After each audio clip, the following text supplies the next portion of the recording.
Hello good morning, मेरा नाम मिश्रा है, वेलकम इन हजलास IAS। आज तारीख है 21 जनवरी 2026। आज की जो इम्पोर्टेंट न्यूज़ एडिटोरियल्स है, न्यूज़ है, वो हम देखेंगे। ठीक है, पहली जो न्यूज़ है वो केरला की गवर्नमेंट और केरला के गवर्नर के बीच में थोड़ी सी प्रॉब्लम हो गई है, उसके रिगार्डिंग न्यूज़ है, वो देख लेते हैं। ये इंपॉर्टेंट भी है, GS2 में हमारे क्वेश्चन आते हैं। शुरू करते हैं।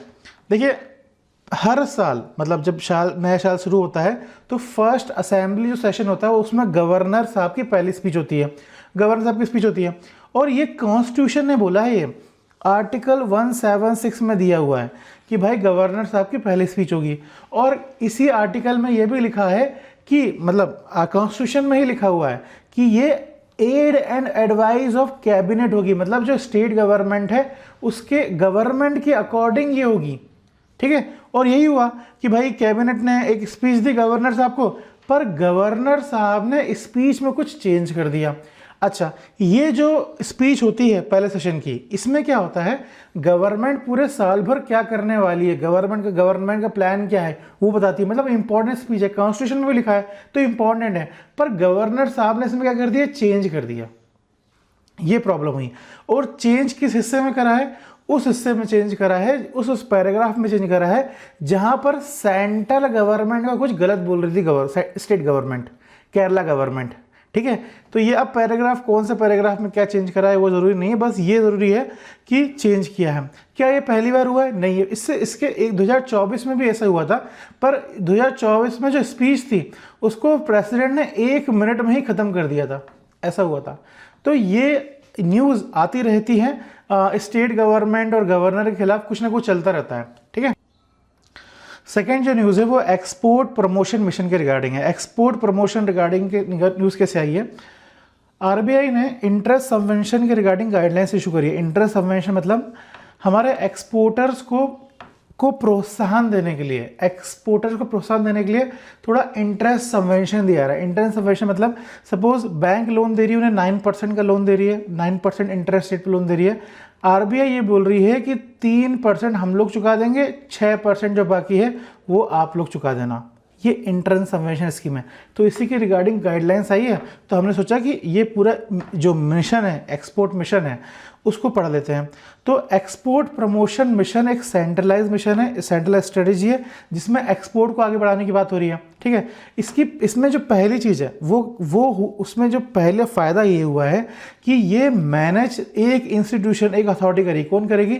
Direct general of foreign trade. मतलब कई बार अगर एक्सपोर्ट देखेंगे तो बहुत सारे मिनिस्ट्री, बहुत सारी स्कीम्स लगी होती हैं, पर यहाँ पे जो पूरा एक्सपोर्ट प्रमोशन मिशन है इसको एक इंस्टीट्यूशन करेगा, direct general of foreign trade दिखेगा। ठीक है, अब इसका ईयर कितने टाइम तक की मिशन है? 6 साल की मिशन है, 31 तक, 25 से लेके 31 तक की ये मिशन है, 31 मार्च। ठीक है, प्राइमरी बेनिफिट कौन सा है? प्राइमरी बेनिफिट MSME होगा, क्योंकि MSME 40% ऑफ इंडिया एक्सपोर्ट करता है।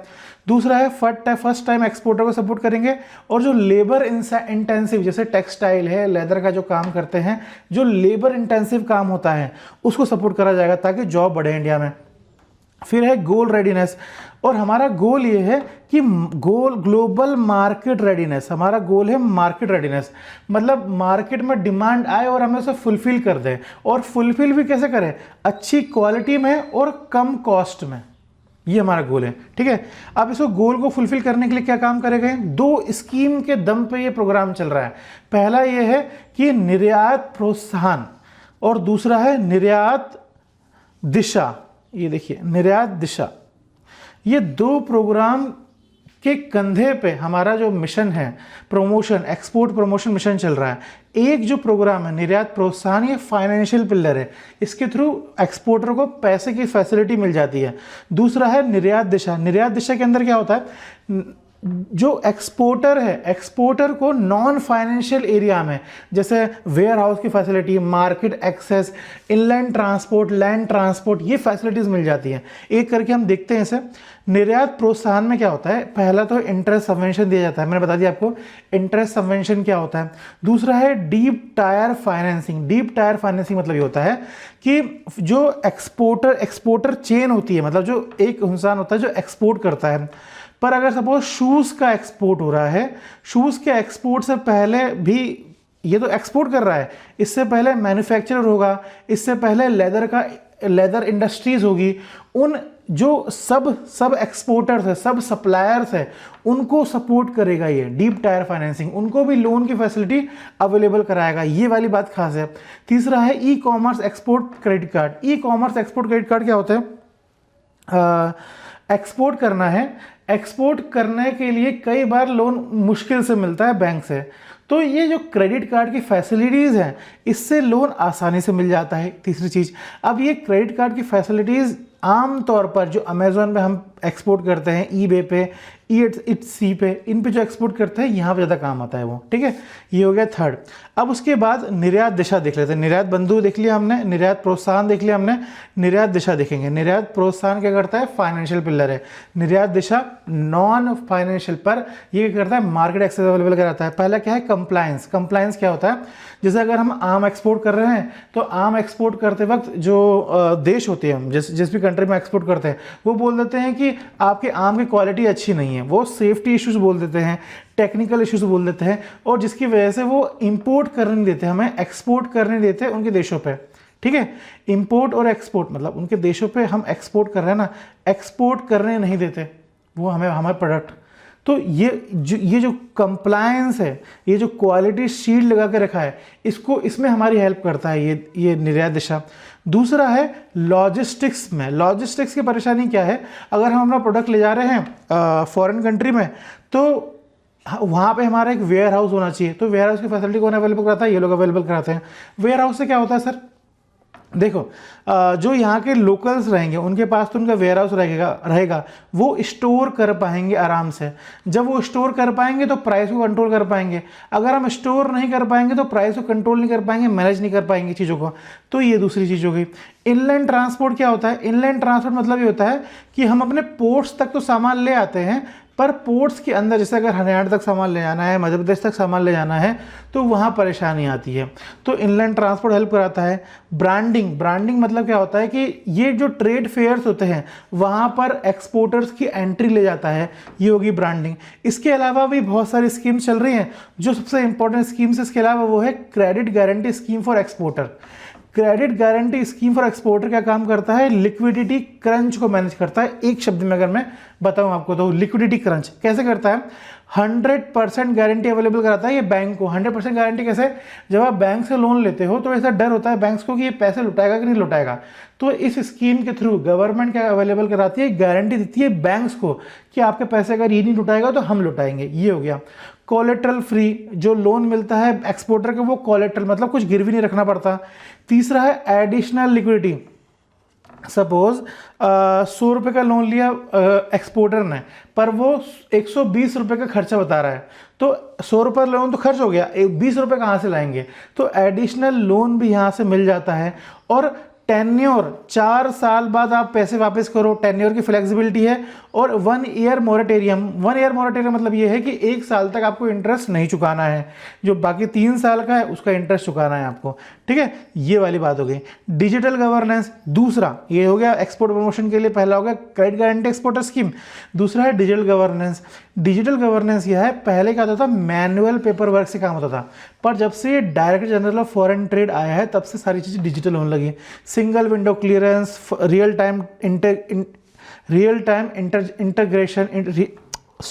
टाइम इंटीग्रेशन और ट्रांसपेरेंसी बढ़ गई है। ट्रांसपेरेंसी कैसे बढ़ गई है? मिडिल मैन चले गए हैं यहाँ पे। रियल टाइम इंटीग्रेशन मतलब ये होता है कि सपोज आरबीआई कोई सबवेंशन स्कीम ले आई, तो इस पोर्टल के थ्रू मालूम चल जाएगा। कोई गवर्नमेंट ने, कोई कस्टम डिपार्टमेंट ने कोई चेंज करे, तो वो यहाँ मालूम चल जाएगा। एक रियल टाइम इंटीग्रेशन है। सिंगल विंडो क्लियरेंस मतलब जो भी आपको जैसे director general of foreign trade हमने बात करी ना, तो ये सिंगल विंडो क्लियरेंस, एक जगह पे जाओ सारे काम हो जाए। अलग अलग मिनिस्ट्री, अलग अलग डिपार्टमेंट में आपको जाना नहीं पड़ेगा। फिर है आरबीआई रिलैक्सेशन। आरबीआई ने क्या रिलैक्सेशन दिया है? आरबीआई ने रिसेंट पॉलिसी बनाई है, ट्रेड रिलीफ मेजर्स, ये पॉलिसी बनाई है।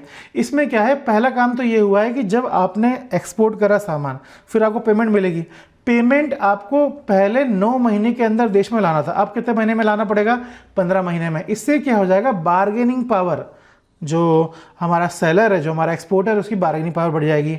और मोरेटोरियम को मैंने बता दिया। फिर तीसरा है packing credit flexibility. Packing credit flexibility मतलब ये है कि जो मैन्युफैक्चरर है, जो हमारा एक्सपोर्टर मैन्युफैक्चरर है, वो कई बार ऑर्डर्स में लोन लेता था और फिर लोन लेके प्रोडक्ट बनाता था और फिर एक्सपोर्ट करता था, पर कई बार ये ऑर्डर कैंसिल हो जाते थे जिसकी वजह से लोन देना मुश्किल होता था। तो आरबीआई ने बोला कोई बात नहीं, अगर इस तरीके से काम नहीं हो रहा है, पैकिंग क्रेडिट फ्लेक्सिबिलिटी नहीं है, तो हम क्या करेंगे, डोमेस्टिक में प्रोडक्ट को सेल करके पैसे कमाएंगे और फिर तेरा लोन चुका देंगे।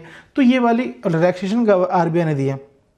फिर यूपी जैसे स्टेट्स ने one district one product schemes launch करी है, जिससे क्या हो रहा है, हर डिस्ट्रिक्ट अपना प्रोडक्ट एक्सपोर्ट कर रही है और एक्सपोर्ट को फ़ायदा मिल रहा है। अच्छा, ये वन डिस्ट्रिक्ट वन प्रोडक्ट का जो मतलब जो प्रोडक्ट ढूंढ रहा है पर डिस्ट्रिक्ट में, वो कौन ढूंढ रहा है, कौन सी मिनिस्ट्री, कौन सी कमेटी है, डिस्ट्रिक्ट एक्सपोर्ट कमेटी दिख रही है। ठीक है, कौन दिख रही है, डिस्ट्रिक्ट एक्सपोर्ट कमेटी दिख रही है, याद रखिएगा। ठीक है, चलिए ये यहाँ से, हाँ वैसे तो आखिरी बस यही है कि वैसे तो ये बहुत सारे सबको ये सारे एक्सपोर्ट को प्रमोट कर रहा है, पर ये ज़्यादातर तौर पर ट्रेडिशनल जैसे टेक्सटाइल, लेदर, जेम्स, ज्वेलरी, जैसे कि हमने शुरुआत में बताया, जो एक्सपोर्ट इंटेंसिव, लेबर इंटेंसिव जो सेक्टर्स हैं उसको ज़्यादा फोकस कर रहा है। एमर्जिंग सेक्टर जैसे engineering goods, marine products, agriculture, इनको ज़्यादा फोकस कर रहा है। ठीक है, चलिए अगली न्यूज़ पे आते हैं।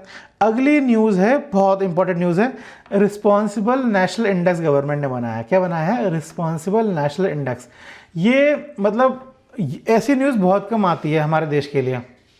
जब भी हम इंडेक्स पढ़ते हैं तो ये पढ़ते हैं कि वर्ल्ड बैंक का कोई इंडेक्स हो गया, या फिर किसी फॉरेन कंट्री ने कोई इंडेक्स बना दिया, या फिर फॉरेन कंट्री किसी इंस्टीट्यूशन ने इंडेक्स बना दिया। पर ये जो इंडेक्स है, ये देश की एक इंस्टीट्यूशन ने इंडेक्स बनाया है और देश ने इंडेक्स बनाया है, और ऐसा इंडेक्स बहुत कम है वर्ल्ड में, रिस्पॉन्सिव नेशन इंडेक्स। ठीक है, अब ये 2026 बनाया हुआ है। किसने बनाया हुआ है, वर्ल्ड इंटेलेक्चुअल फाउंडेशन, जो इंडिया की थिंक टैंक है, उसने बनाया हुआ है। एकेडमिक पार्टनर कौन है, जेएनयू और आईआईएम मुंबई है एकेडमिक पार्टनर। इसमें करा क्या जाएगा, इसमें रैंकिंग करी जाएगी उन कंट्रीज़ की जो रिस्पॉन्सिबिलिटी सेंट्रिक है। रिस्पॉन्सिबिलिटी सेंट्रिक मतलब जो इथिक्स और केयर पे ज़्यादा फोकस करती है, rather money, weapons, power centrism पे ज़्यादा फोकस करती है। जैसे यूएस है, यूएस क्या करता है, बहुत ज़्यादा पावर करता है कि हमें चाइना से बचना है, हमें रशिया से बचना है, इसलिए हमें ग्रीनलैंड चाहिए, हमें वेनेजुएला को कंट्रोल करना है, हमें ईरान को कंट्रोल करना है। तो जो देश पावर के बारे में बात करते हैं उनकी रैंक खराब है, जो देश इथिक्स मॉरलिटी की बात करते हैं, स्विट्जरलैंड हो, जैसे इंडिया हो गया, यूक्रेन और रशिया की पे शांति चाहता है, इंडिया ईरान पर शांति चाहता है, इंडिया गाज़ा में शांति चाहता है, इंडिया हर जगह शांति चाहता है। तो रिस्पॉन्सिव सेंट्रिक है हम लोग, है ना। तो रिस्पॉन्सिव सेंट्रिक बनाना चाहता है वर्ल्ड को, और मिरर ऑफ मोरालिटी है ये जो रिस्पॉन्सिव नेशनल इंडेक्स है, ये मिरर ऑफ मोरालिटी, कौन सा देश कितना मोरल है उसके बारे में बताएगा ये।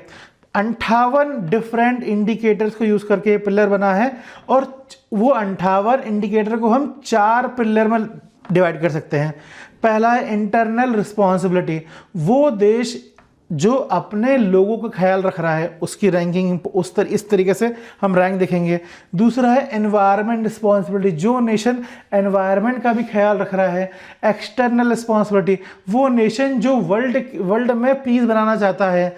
फिर इन तीनों चारों पिलर को देख के क्या करते हैं, एक रैंक बनाई जाती है, उस प्रकार से रैंक दी जाती है अलग अलग इस इंडेक्स में, ग्लोबल नेशनल इंडेक्स, वो रिस्पॉन्सिबल नेशनल इंडेक्स में। इसमें फर्स्ट रैंक किसकी है, सिंगापुर की है, दूसरी स्विट्जरलैंड की है, इंडिया की कौन सी रैंक है, 16th है। इसमें यूएस की रैंक कौन सी है, इसमें यूएस की रैंक है 66 और चाइना की रैंक है 68 रैंक है। पाकिस्तान की तो रैंक आई दिखी नहीं है मुझे। ठीक है, हमारी रैंक इसलिए अच्छी है क्योंकि हम लोग सॉफ्ट पावर हैं, हम लोग इथनिक लीडरशिप है, वासुदेव कुटुंबकम को हम फोकस करते हैं, और क्लाइमेट के रिगार्डिंग हम बहुत काम कर रहे हैं। पेरिस एग्रीमेंट को हम फॉलो कर रहे हैं। आज एक और न्यूज़ है जिसमें हम क्या कर रहे हैं, बाइंडिंगली हमारे इंडस्ट्री के जो पॉल्यूशन है, जो निकल रहा है पॉल्यूशन, उसको कम करने के लिए बारे में बात कर रहे हैं। ठीक है, इससे फ़ायदा क्या होगा, इससे फ़ायदा ये होगा कि जो जीडीपी, जो हमारा बेकार इंडिकेटर है, जो सिर्फ ये बताता है कि हमारे देश की इनकम क्या है, प्रोडक्शन क्या हुआ है, एक नेगेटिव एक्सटर्नैलिटी जो जीडीपी में चीज़ है, उसको रिड्यूस करेगा, पेरिस एग्रीमेंट को हम फुलफिल कर पाएंगे, सस्टेनेबल डेवलपमेंट को हम फुलफिल कर पाएंगे, इथनिक बेंचमार्क फुलफिल कर पाएंगे, हम लीडर्स बनाएंगे वर्ल्ड के, ठीक है। ये सारी चीज़ें हैं इस रैंकिंग के लिए, ठीक है। फोर्थ जो न्यूज़ है, थर्ड है greenhouse gas emission intensity target to 2025। इसका गोल क्या है? इंडिया का नेट ज़ीरो गोल, इसका मतलब जो इमिशन है, नेट ज़ीरो कार्बन इमिशन है, उसको ज़ीरो करना है 2070 तक, ये गोल है। अच्छा, ये जो मिशन है 2025 में लॉन्च हुआ था। जब ये 2025 में लॉन्च हुआ है और उसका अमेंडमेंट अभी 2026 में हुआ है। तो पहले देख लेते हैं 2025 में क्या आया था, अब देखेंगे 2026 में क्या आया है। 2025 में जब ये लोग लाए थे तो इन्होंने बोला था कि हम लोग इमिशन को कट करेंगे, ये पहली बात, और इमिशन को कट करेंगे लीगली बाइंडिंग करके, ये याद रखेगा, ठीक है। जो green house gas emission intensity target है वो लीगली बाइंडिंग है इमिशन को कट करने के लिए। गोल क्या है? 2070 तक जीरो इमिशन करना है कार्बन का। अब अक्टूबर 2025 में जब ये मिशन आया था तब इसने फर्स्ट राउंड जो हुआ था उस टाइम पे जो बड़े बड़े सेक्टर थे, जैसे सीमेंट हो गया, एल्यूमिनियम हो गया, इनको बोला था कि आप एमिशन को कट करोगे, ठीक है। अब जो अमेंडमेंट आया है 26 में, इसमें 208 न्यू इंडस्ट्री यूनिट को जोड़ा गया है, ठीक है। कौन कौन सेक्टर की? Petroleum, petrochemical sector, textile sector, secondary aluminium sector, ऐसे 208 न्यू इंडस्ट्रियल यूनिट्स को इसमें और ऐड करा गया कि भाई आप बाइंडिंगली जो इमिशन को रिलीज कर रहे हो, इंटेंसिटी को कम करोगे, क्योंकि हमारा गोल क्या है? ठीक है, अच्छा, लीगली बाइंडिंग है ये। अब ये जो ग्लोबल एमिशन का जो टारगेट है, इसका भी कोई ना कोई गोल होगा कि भाई एमिशन को कम करवा रहे हैं। एक तो नेशनल वर्ल्ड लेवल का गोल हो गया, उसको फुलफिल करना है, एक इमीडिएट लेवल का भी कोई ना कोई गोल होगा। गोल क्या है? गोल है कि भाई 2027 तक 3 से 7% क्या करना है? एमिशन को कम करना है, ठीक है। और ये मैंडेटरी है, India first mandatory industrial emission rule, mandatory है, बाइंडिंग मैंने बताई दिया आपको। अच्छा, इसमें खास बात क्या है कि यहाँ पे गोल ये नहीं है कि पर कंपनी को कम करना है, पर प्रोडक्शन में कम करना है।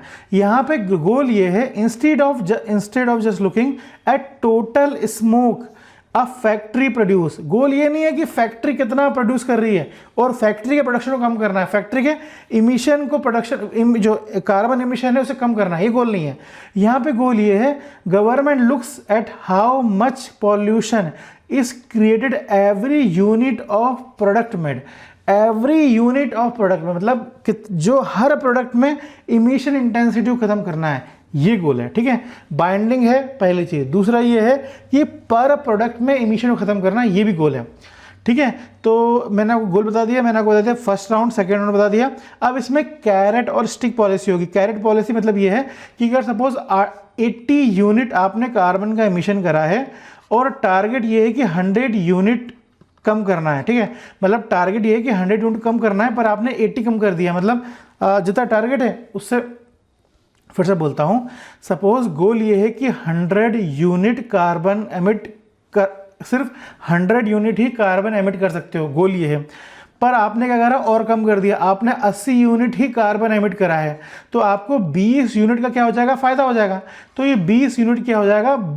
ये ब्यूरो ऑफ एनर्जी एफिशिएंसी आएगी और वो चेक करेगी कि आपने कितना कार्बन एमिट करा है। तो वो देखेगी आपने सिर्फ 80 करा है और गोल था कि 100 कर सकते हो, आपको रिलीज था कि 100, आपने 80 करा है, तो 20 यूनिट का आपको ये ब्यूरो ऑफ एनर्जी एफिशिएंसी क्या दे देगी?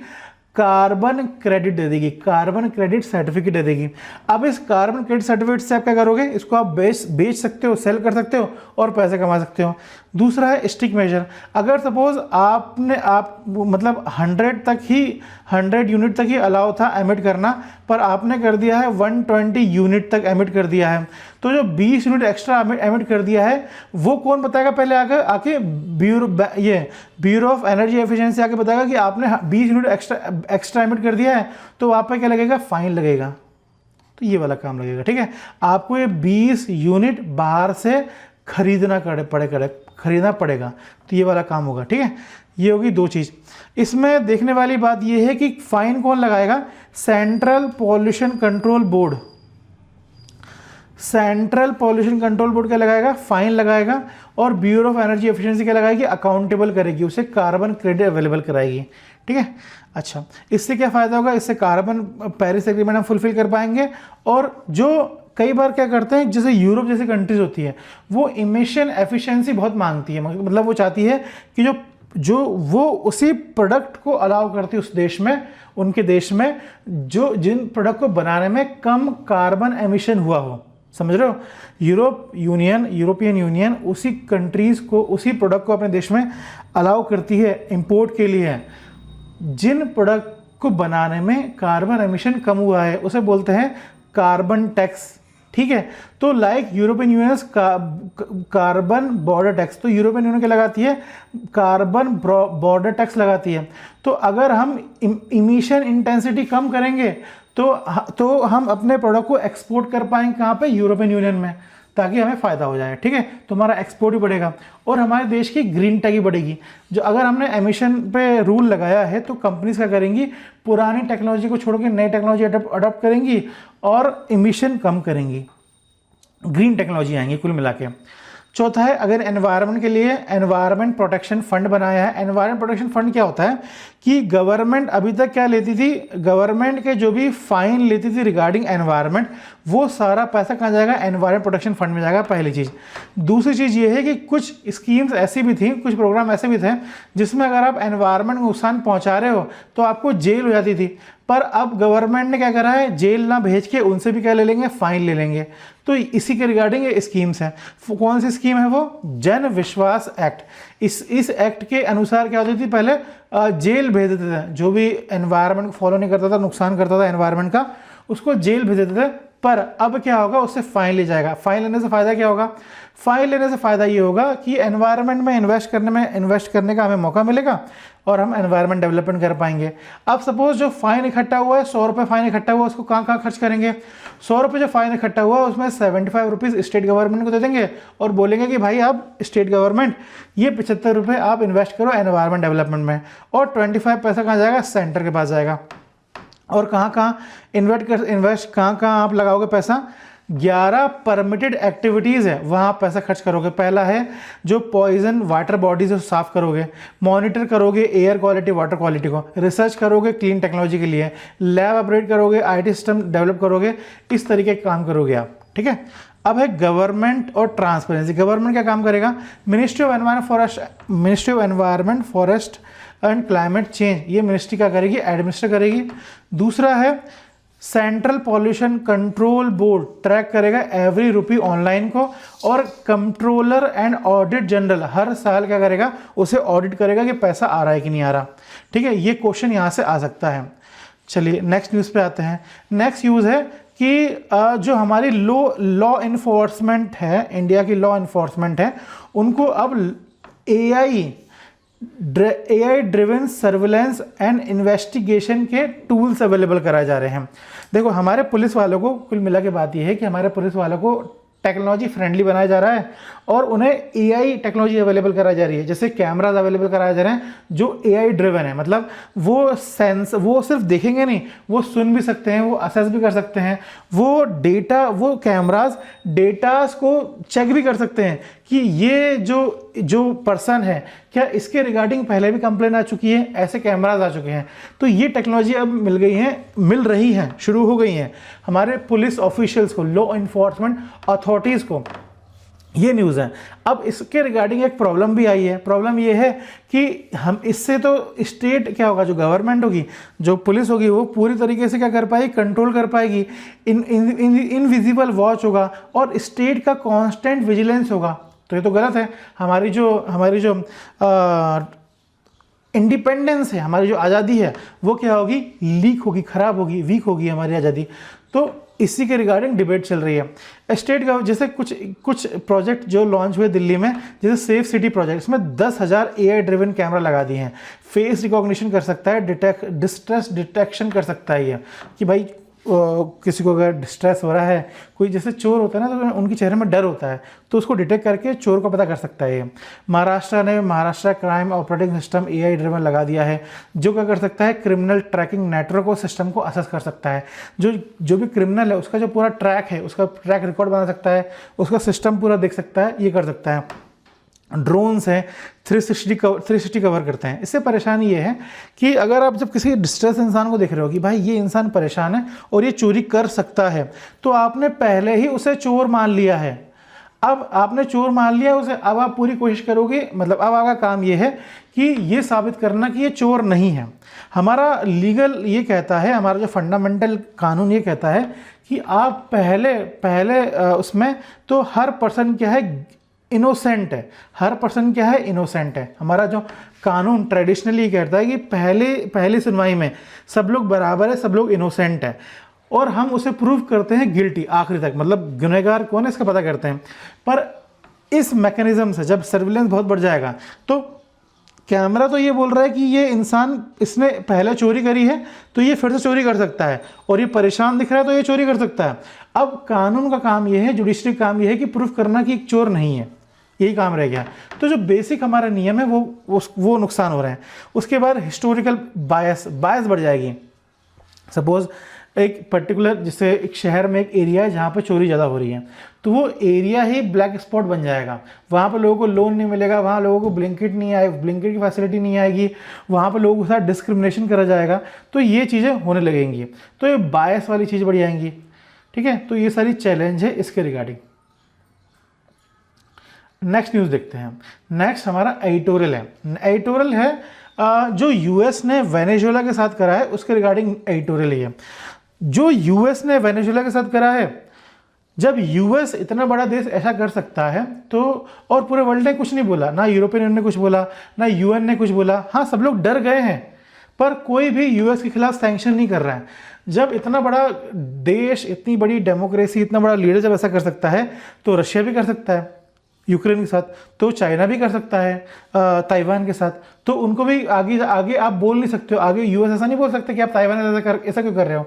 यूएस ऐसा, अगर यूएस ऐसा बोलेगा कि रशिया को कि तुम उसके यूक्रेन के साथ ऐसा मत करो, तो रशिया बोल देगा सर आपने भी तो करा है वेनेजुएला के साथ। ये जो प्रेसिडेंस सेट हुआ है यूएस ने जो करा है, उसके रिगार्डिंग एडिटोरियल है। राइटर बोलते हैं कि 1823 में एक कंसेंसस था कि यूरोप यूएस के, मतलब अमेरिका जो कॉन्टिनेंट है, उस मैटर में कुछ नहीं बोलेगा। उस अमेरिका और पूरे अमेरिका कॉन्टिनेंट में यूएसए का कंट्रोल रहेगा। ये एक कंसेंसस था। वही कंसेंसस अभी 2025 में डोनाल्ड ट्रंप सेट करना चाह रहे हैं। डोनाल्ड ट्रंप पूरे वर्ल्ड को ये बताना चाह रहे हैं कि पूरा जो अमेरिका कॉन्टिनेंट है ये हमारा है, ये जो वेस्टर्न हेमिस्फीयर है ये हमारा है, और वो कोई भी कंट्री जो यूएस के अगेंस्ट रहेगी उसको हम सजा देंगे। ये डोनाल्ड ट्रंप प्रेसिडेंट सेट करने वाले हैं। इस जो पहले प्रेसिडेंस था 1823 में, उसको नाम दिया गया था मॉनरॉय डॉक्ट्रिन। उसको नाम दिया गया था मॉनरॉय डॉक्ट्रिन। मतलब 1823 का जो प्रेसिडेंस था ना कि अमेरिका को यूएस से देखेगा। अब जो डोनाल्ड ट्रंप कर रहे हैं उसको नाम दे रहे हैं डॉनरे डॉक्ट्रिन, कि डोनाल्ड ट्रंप बोल रहे हैं जो भी देश यूएस के अगेंस्ट होगा, Donald Trump asserts that US can actively remove leaders it considered threat to its security and economy. वो सारे लीडर जो यूएस की सिक्योरिटी के अगेंस्ट होंगे उसको यूएस क्या करेगा, पनिश करेगा। ये सेट करने वाले हैं। इसके एग्जाम्पल क्या है? इसका एग्जाम्पल ये है कि ईरान के साथ जो हो रहा है, ईरान के साथ आप देख सकते हो।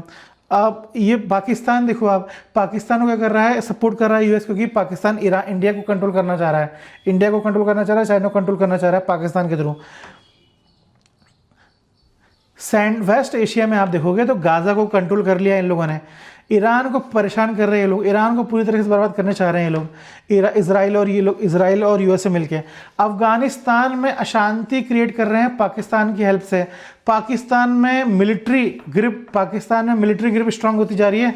Field marshal Asif Munir army chief वो स्ट्रांग होते जा रहे हैं, और जो वहाँ के प्राइम मिनिस्टर है वो वीक होते जा रहे हैं, शहबाज शरीफ।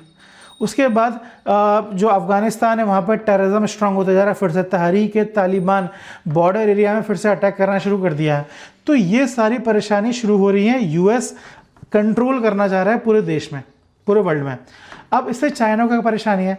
चाइना को कोई खास परेशानी नहीं है, क्योंकि चाइना ने इकोनॉमिकली बहुत स्ट्रांग हो गया है। वो रेयर अर्थ मिनरल को कंट्रोल कर रहा है। आपने सिल्क स्लाइस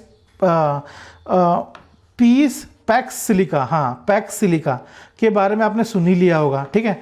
नेवल एक्सपांशन, उसकी जो इंडियन ओशियन में उसका जो ग्रिप है वो बहुत स्ट्रांग हो गई है। रीजनल इन्फ्लुएंस, आप देखोगे कि जापान के लीडर, कोरिया के लीडर, ये उनसे, और नॉर्थ कोरिया के लीडर, उस एरिया के जो लीडर्स हैं वो कंटिन्यूसली चाइना से मीटिंग कर रहे हैं। अब इंडिया के साथ इंडिया को क्या परेशानी फेस हो सकती है? इंडिया को कंटिन्यूसली यूएस डरा रहा है। पहला तो यूएस ने बोला है कि हम 500% टैरिफ लगा देंगे आपके देश में अगर आप रशिया से ऑयल लोगे। दूसरा ये बोल दिया है कि इंडिया अगर चाइना से दोस्ती भी करना चाह रहा है, अभी रिसेंटली जो तिनजिन मीटिंग हुई थी, जहाँ जो बॉर्डर टेंशन को कम करने के लिए जो मीटिंग हुई थी, उसमें भी कोई खास रिजल्ट आया नहीं है। इंडिया चाइना के बीच में जो मीटिंग हुई थी, पर एक इंडिया के साथ एक सिल्वर लाइनिंग ये है कि जो इंडिया छोटे छोटे मिनी लेटरल जो मीटिंग्स हैं उसमें अच्छा कर रहा है, स्मॉल टेबल्स में अच्छा कर रहा है। कल का भी एडिटोरियल जो था वो भी यही बात कर रहा था कि स्मॉल टेबल्स में इंडिया अच्छा कर रहा है। जैसे I2U2 मतलब इंडिया, इजराइल, यूएसए, यूएई का जो ग्रुप है, IMEC India middle east European economic corridor, उसमें इंडिया अच्छा कर रहा है। तो अगर हम small mini leadership, mini laterals, bilaterals, mini laterals में अगर हम काम करेंगे तो हम ज़्यादा और स्ट्रांग होते जाएंगे, ये राइटर कह रहा है, ठीक है। तो आज की न्यूज़ यहाँ खत्म करते हैं। Please like, comment and subscribe our channel. Thank you, have a nice day.